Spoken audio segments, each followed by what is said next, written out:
can recall quite vividly when the 9 of us met for the first time.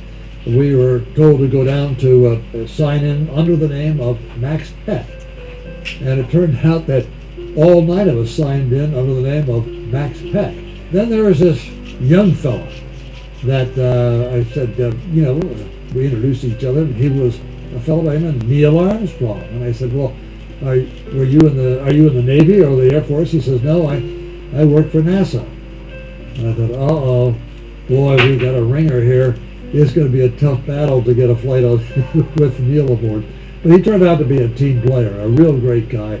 And as we know from, you know, the history of what went on after that. After people had looked up for tens of thousands of years and wondered what was up there, Neil was the first person to ever make a footprint on some place other than Earth.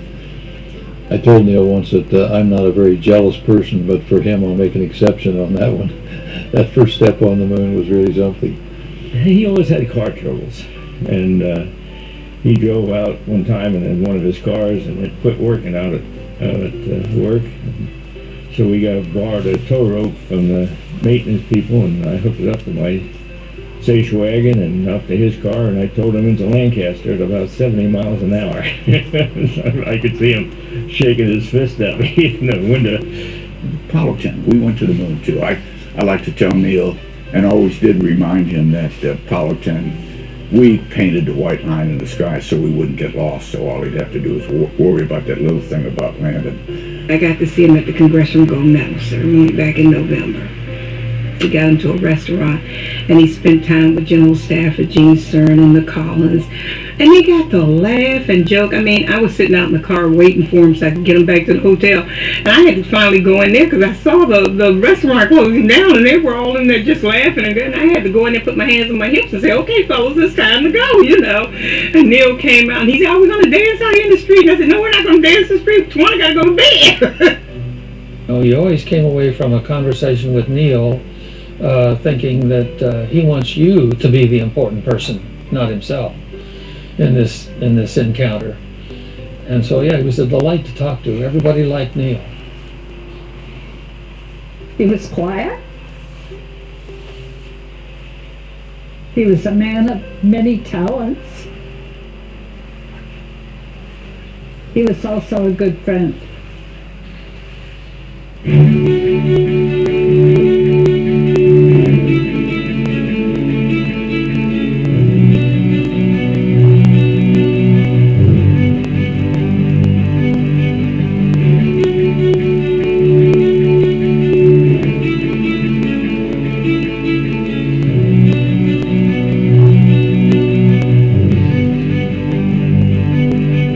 Thank you.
always think of Neil though as a friend, and it's just too bad he's gone. But looked at himself as being as being sort of out on the tip of the spear, if you will.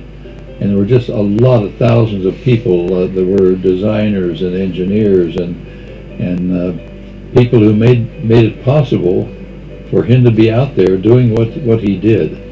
And no one can take away anything from that, but he saw himself as the results of the work of a great team of people.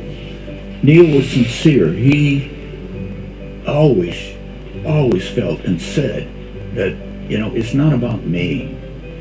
It's about those other 500,000 people who made it possible for me to do what we did, what he did. You know, he always considered himself the tip of the arrow, and the strength of the bow was the American people who made it possible for him to do what he did. I often use Neil as a guide when things are getting a little bit crazy, and I think, okay, we got to stick to the science, we got to stick to the engineering. That's the most important, and try and avoid the hype. And Neil was very good at avoiding the hype. You know, he was very much the straight shooter. You know, let's get the job done. And he carried that into his professional life, and as far as, you know, we could see from the outside his personal life. It never was about him. You know, I don't think I was even in his vocabulary. It was about the team, the mission, the job that had to be done, and don't focus attention on me. Focus it on the product and the end accomplishments that you want to get out of this activity. And it's sort of the old, as long as everybody pulls on the rope in the same direction, you know, you can move mountains. So he was that kind of guy. Look at the Apollo 11 mission patch. He was commander of that mission, and as it went back then, the astronauts designed their mission emblem, and there was one for every mission. That particular mission patch, look at it closely, there's no astronaut names on it. Why is there no astronaut names on it? Well, the word at the time was because the commander of the mission, who has 51% of the vote of what goes on the patch, didn't want the astronauts to get credit for our country being the first to land on the moon. He wanted our nation to get credit for it. So, no names on the patch. There's the eagle there, of course, representing the strength of our country, but the eagle is not carrying arrows in a form of arrogance or military. It's carrying an olive branch for peace. And to me, that kind of represents the personality of Neil. In life, it seems like when we lose something, God has a way of replacing it with something. And while there's no comparison whatsoever between Curiosity and Neil Armstrong, it is a second wave of explorers beyond lower orbit. And so it did worry me that, you know, here's this new explorer, and I hope it's not replacing, you know, the icon. So he just wanted to know that other kids could be inspired not just only by his accomplishments, but by the accomplishments of a country. The impossible is possible. All you got to do is go out and do it. I'm Neil Armstrong. I was the first human being on another, quote, planet in this universe. If I can do it, why can't you do it? Now, how's an 18-year-old, a 16-year-old, a 25-year-old going to argue with Neil Armstrong? He wanted to inspire these young people to dream, and his desire was to inspire these dreamers to dream on, to take us back again where no man has been before.